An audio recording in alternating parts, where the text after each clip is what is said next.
So my name is the Little Slipper, and I'm from Brooklyn, even though I live in California.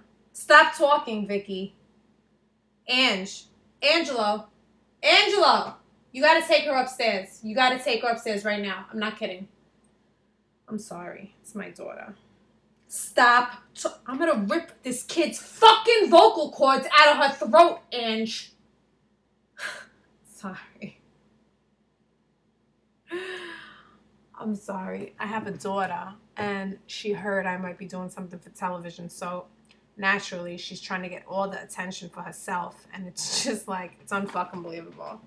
I mean, it's like you're 3 years old. You don't speak English? How many times do I gotta tell you? How many times do I gotta ask you? Stop talking.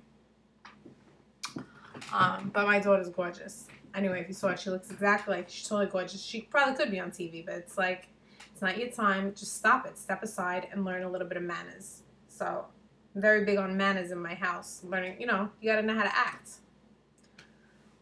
Anyway, so they call me the Little Slipper, even though that's not what they really call me now. They call me the Grand Dame, which I really like because I'm a grown fucking woman and it's time to, show a little respect. I've already paid my dues in this business, like, over 20 years.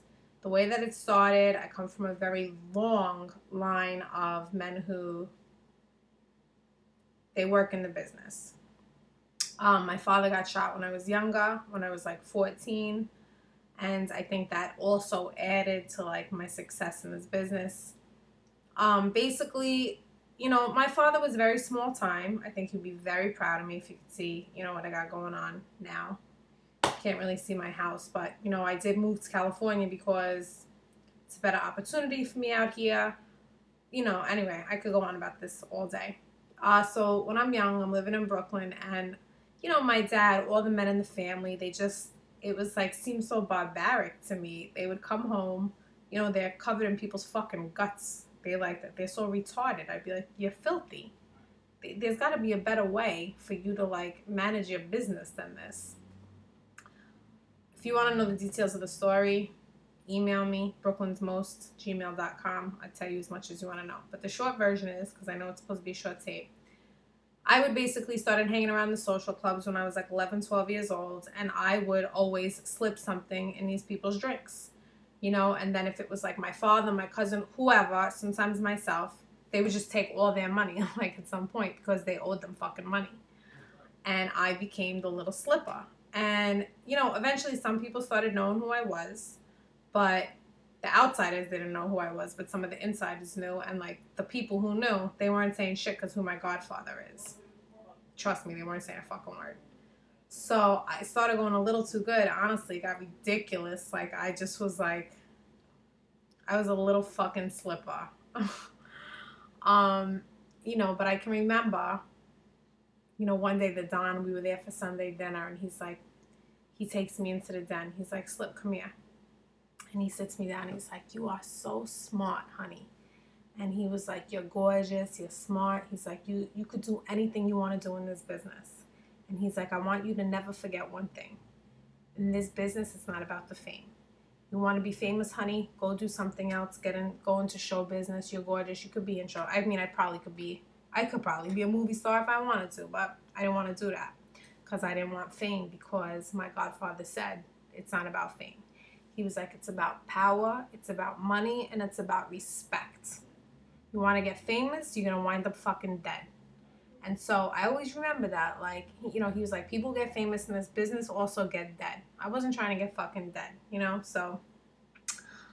And, all I ever really wanted from that point on, I wanted to run shit. And then my father was sitting in a gas station when I was 14 years old. Somebody shot him in the back of his head, and I knew, like, that's it. Fucking it's on, like whatever. And when I got a little older, they start calling me the Sexy Slipper, because I start going around certain clubs in Brooklyn, like on 86th Street, Bay Ridge, certain places I can't say, but I'm like wearing little wigs, and this time I'm slipping a little something in their drinks, but they're not really taking a nap. That's all I could say. And I remember when this whole thing started, I have an older brother who, this kid thinks who he is. He always thought who he was. He always thought he was better than everybody, whatever.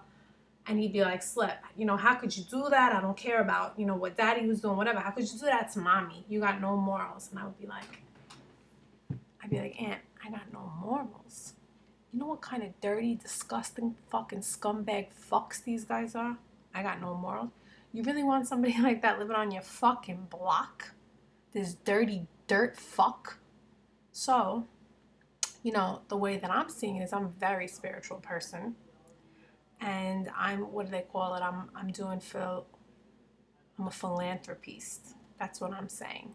I'm a philanthropist and I'm doing something for my fucking community. And I'm not trying to have these motherfuckers, you know, around my kids one day when I get married. So, anyway, and now I'm in California. And, you know, when people ask me what I do or how I made my money, I said I used to work in dispensaries. Nobody even ever asked me what that is. These fucking Californians.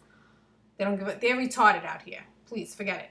You know, Arnold Schwarzenegger's the fucking mayor.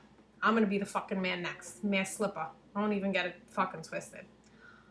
Yeah, so that's my story. And now, you know, I'm doing something a little different out here. It's a little different. It's a nice life for my daughter. So, yeah, maybe on the next one, you get to see her. And she could be on the show, too.